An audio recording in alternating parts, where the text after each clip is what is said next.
Hello guys, this is Nordic. Today I'd like to show you this build. This is the Serpent Venom that I come up with. And yeah, without further ado, let's go through the first phase, which is explaining you how do we do damage, what are our defenses, and what's the gameplay. So first of all, the damage. This build is based on this ailment, the Serpent Venom, which provides damage over time and prevents landing critical strikes from enemies. And then basically we have like 5 different vectors of improving the damage. First of all, we have vitality through this node. Second of all, we have our melee crit chance through this other node. And then we have stacking frostbite and poison stacks. So this is another vertical to improve the damage. And finally we have stacks of maelstrom, which are also going to help in scaling the damage for this ailment that we are going to inflict through the melee hits of the Serpent strike.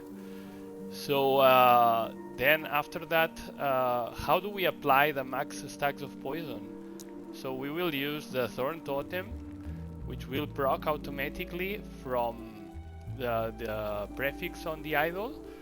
And basically we have the Ring of Totems, and then they will proc like in a ring of 5. And well, they are maximized to inflict like poison chance, right? And we are also using Serpent's Milk item in order to make it better. And then we use like Warcry as well in order to get 4 stacks of Maelstrom, which will be very handy, as you will see later. But we also change that from physical to cold through this node, and also it helps us with the frostbite stacks, so we will get more. And also we will have a buff to our crit chance, which is another one of the verticals we wanted to improve for the Serpent Venom. And then we have yeah, the cooldown, like applying again during cooldown, right? Based on the crit with a 5% chance, which is also very handy. Then we will move with Fury Leap. We will have massive cooldown recovery speed through these 2 nodes, and also immunity while yeah, while doing it. So that's very handy as well. And yeah, we'll have Frenzy for 3 seconds, and then we will cleanse all ailments on landing. So because this happens very fast, whenever we are in need of applying or cleansing our ailments, then we will do the Fury Leap as well. And finally we have Maelstrom, which will be really good, because with 6 stacks we will gain haste and frenzy. And this is another way of how we are maintaining the baseline of 6 stacks across the gameplay, right? So we will have a chance on kill to cast Maelstrom at plus 25%, and then on boss and rare it will be a plus 10%. So this will be really handy. And we will also, as a QOL, we'll use another idol that has the prefix to have a chance to cast Maelstrom every 3 seconds. So this is basically the setup of the skills, and then let's go to take a look very quickly to the passives. And if you want to have more detail, of course, this is available in the Britain build guide that I put together in the description of the link. But yeah, so for instance, so what this is about, right? Well, we pick points for resistance and a bit of health, the strength, increased health and regen, and then yeah, 1 point for a leech, which later on we can unspec, and then basically move on to the tree that really matters, which is the Beastmaster. And you have noticed that we are not using any skills that are mastery specific. So why choosing this mastery? This mastery, the only reason why we choose it is because these 2 nodes are very strong for the concept of the build. Now we want to improve the melee attack speed, as we have seen it's one of the verticals to like make more hits, so we will apply more poison stacks, and then yeah, we will also like apply more frequently the Serpent Venom to mobs. So yeah, this is unparalleled with any other like nodes that we can take from other masteries. So that's the reason why. And besides that, this is another reason, right? We grab the aspect of the boar like in this node, but in here we make it better, and this is only available to this mastery, which grants us additional damage reduction, more health regeneration, and it procs on hit, not when we are hit. So that makes the deck even better. Besides that, what we do is building on dodge rating for defenses through these two nodes, and then also then in here we grab vitality, which is another one of the verticals to scale damage. We want also more chance to poison, so we improve on the stacks we apply per second. And then in here we grab some health regen per strength, given that we also have a given amount of strength that we can benefit from. And yeah, more damage reduction, and that's it for this part of the mastery. And then the other mastery we grab points from is the shaman, and in here we take basically these 5 points to make it the Fury Leap recover faster basically. And then we grab like more armor with totem, which allows us to link to this node here, which is also very handy at increased attack speed whenever we have the totem, the Thorn totem active. So this will be of great help. Like we will be able to hit melee like crazy through this, through the aspect of the Viper that we have seen, through the melee attack speed increase in our weapon. It will be massive, as you will see later in the showcase. And then we basically grab these 2 points in order to come here and make Frostbite chance better, right? So that's basically it. Now let's take a quick look at the gear and the blessings, and let's explain why the choices. Basically, the Plague Dragon Stone is the build defining unique, right? It provides a massive like skill points, like it's a +5, right, to the Serpent strike skill. And then it also provides like increased melee attack speed, which is crucial, and also like in the implicit, the melee critical strike chance, which is also another one of the verticals that we will use in order to scale damage. And then what else we use? So we use the Frostbite Shackles in order to apply more Frostbite chance. As we can see in here, we are applying, we have more than 300%, so this means that every hit at least applies for sure 3 stacks. So it is like crazy, right, how we apply stacks.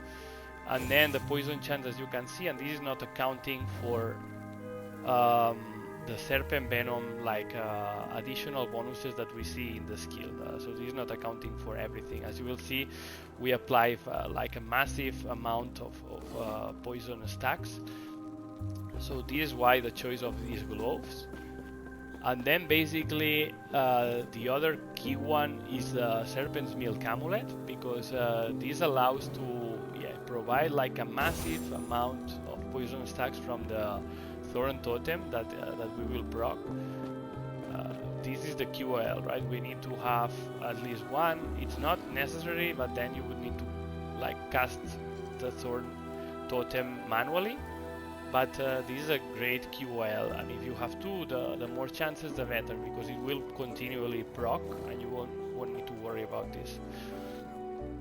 So basically that's how the items help in putting the build together. The rest of uniques are using all attributes or vitality, right? In lots of places, like in here we have attributes, we have vitality, we have attributes, and in the exalted items that we use, we like prioritize the vitality as a T7, because we want this to like min-max the vertical that provides more damage in the Serpent Venom, given that we have already a lot of poison and frostbite stacks, and we have like our crit chance to above a level where it's enough for crossing that 50% barrier to enjoy all the benefits. The more we have, the better, but then we need to find the right balance of, yeah, what do we prioritize? Having more vitality or like going all in for melee strike chance, right? So that's the balance. In the rings, this is nice because we have swiftness together with other defensive stats, but we can also use another red ring in here alternatively. As you see, like my gear is not exactly as the same as we have in the guide, but yeah, this is work in progress, right? I'm still working on the build, and the concept, like the ideal items and final setup to follow are the ones that are referenced in the build guide, and in here I'm just still farming in order to make the build better, but it's already in a more or less good spot in order to to farm content, right? And then the rest of uniques are more defensive, like this one, right? Like it converts completely the dodge rating that we have into like endurance threshold, and this will be even more massive when we change like our final setup. We will switch to dodge rating here and increase dodge rating here, and we will have a good baseline of armor, but also we will have massive dodge, which will translate into basically like almost all our life, all our health will be like endurance threshold, which will be another damage reduction massive like improvement. And finally, what else to say? We have the relic choice is, as you can see, this is trash. It's not even the base type that I need, but well, I have the +4 so far, but yeah, not even the stats, right? I have the full forging potential, and I'll see what I'll do here. And if I can farm the right base type with the right affixes and so on. And another additional thing to say is regarding idols. We have this one. It's not mandatory, but it's a huge QOL. It's a +20% chance if it's rolled perfectly to cast Maelstrom. So this helps us to be above the 6 stacks, the max time as possible. So we enjoy the benefits of Frenzy and Haste. And otherwise, Haste, we already have a note in the passive tree that it procs on hit. So yeah, when we play, as you will see, we have more than 67%, right? Because we will continuously be having haste, and we will be close to 100%, which is quite good enough to move fast between this and Fury Leap ability. And then basically the rest of idols are either to improve offensive stats or defensive stats in some way, like capping resistances, improving the dodge rating, the armor, or providing more vitality for increasing damage of the Serpent Venom ailment. So that's it. That has been the gear and the idols. Yeah, we can take a quick look here. We already commented on a few, but basically we'll want to grab Frostbite here. We'll want to grab Change to Poison because this means that we will have more stacks. So it means that the damage of Serpent Venom will scale better. And then in here we will have regeneration and health, which is also very good for our build. And finally, yeah, the rest is also not as important. It's picked according to our build, but it's more about the drops and the equipment, right? So yeah, no need to go over detail. You can always reference the written build guide, as I said. And yeah, let's showcase the build, right? So let's do this echo. I am sitting at almost at 400 corruption right now. I'm sure the build can push much more, but yeah, given the amount of health I have and how I have scaled right here, it would not be appropriate to run it. Awesome. I'll do it at this level, but I'm sure better here the build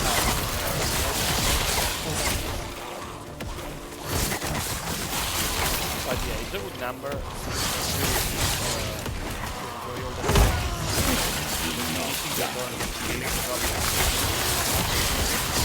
But but eventually this build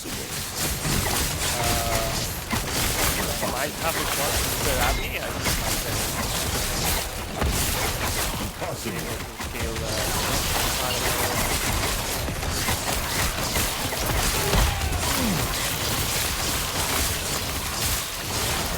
So basically, as you see, the gameplay is like save the world guy for big bag champions for the monsters. And Rocky, like every now and then also, we have the milestone stacks which are giving us the friendly and then also timing for champions and monsters. Really important as of now, right? Champions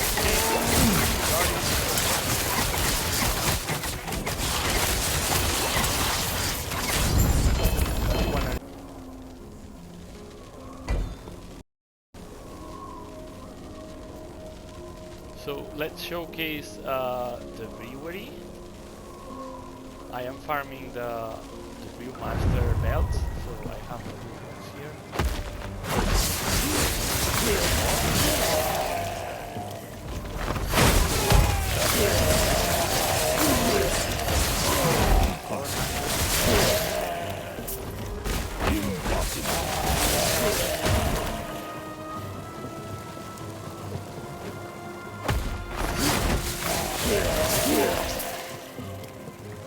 As you can see,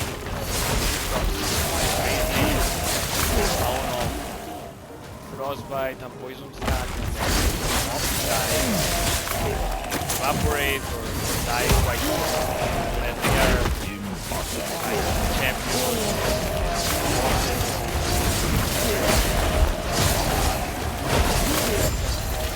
Possible.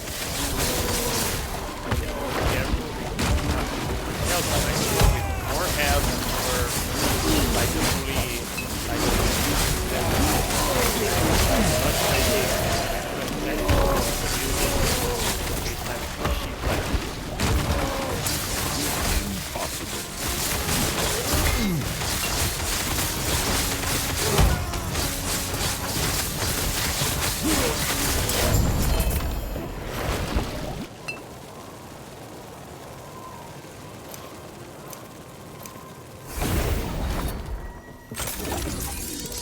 we have an arena, we have a boss or mini boss, and now let's run an echo.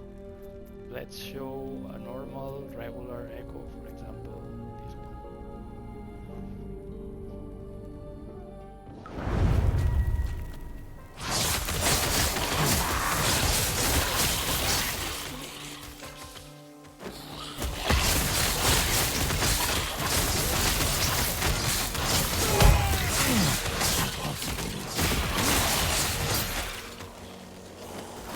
Possible.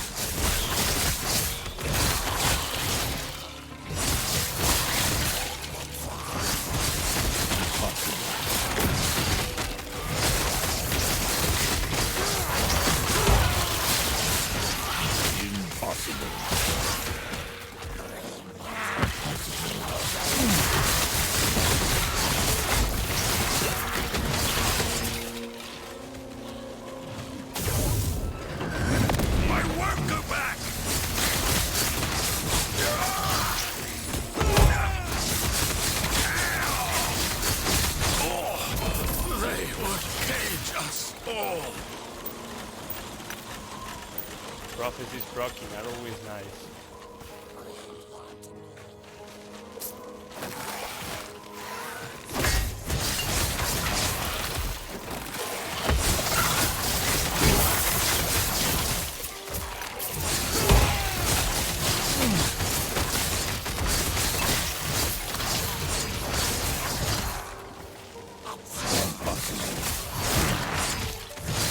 Impossible.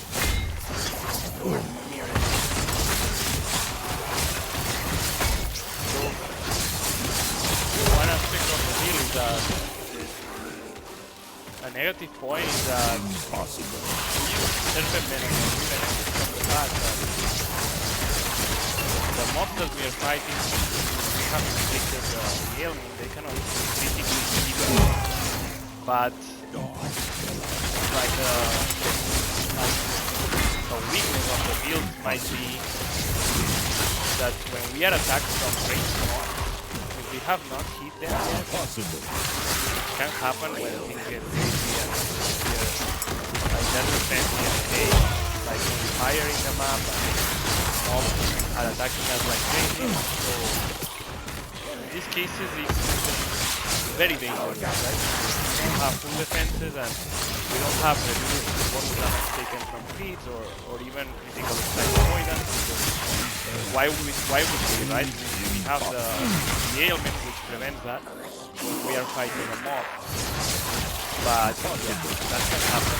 Like when we are attacking them from afar, there's always a risk that that mob won't have the ailment applied yet. Therefore, it will be more dangerous.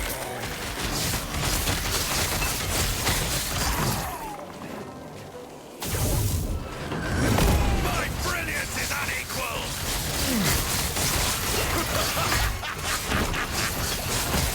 Like here in this case, it was crazy. I did nothing wrong. And now finally let's showcase a timeline boss. In this case I'm farming the leech for most in order to try to get 2 LP minimum like frostbite shackles as I have. LP1. So now I'm farming for the 2 slots. Why are you fighting? Hopefully, yeah, be lucky. You'll die. Be lucky with the enemy. Impossible. When you get Surround. Impossible.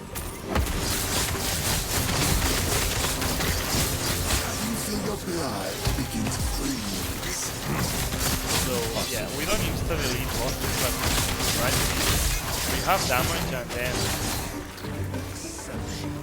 and then yeah, we also like play the mechanics, right? We don't stand bosses that are like hyper rockets. That's also helps in learning better techniques, so I don't think that that's a problem. The peace of oblivion. Coward!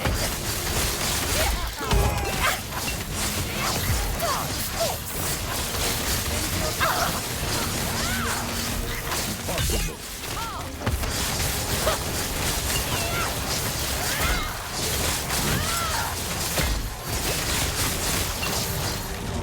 Dodge this! Nice thing about these belts is that it gives us like the entrance gives us like entrance special based on health when we take a potion. So taking a potion in a timely way can be a strategy. Like You are nothing. like action, right? There we go, that's it. I hope you liked the build and yeah, ask me anything in the comments of the build guide or the video, and yeah, I will try to answer anything. And if you have better ideas for the build or how we could iterate to make it even stronger than it is, then yeah, let's discuss, and I'd like to learn from you all, guys. Thank you all, and hope you had a nice one and enjoy the video guide.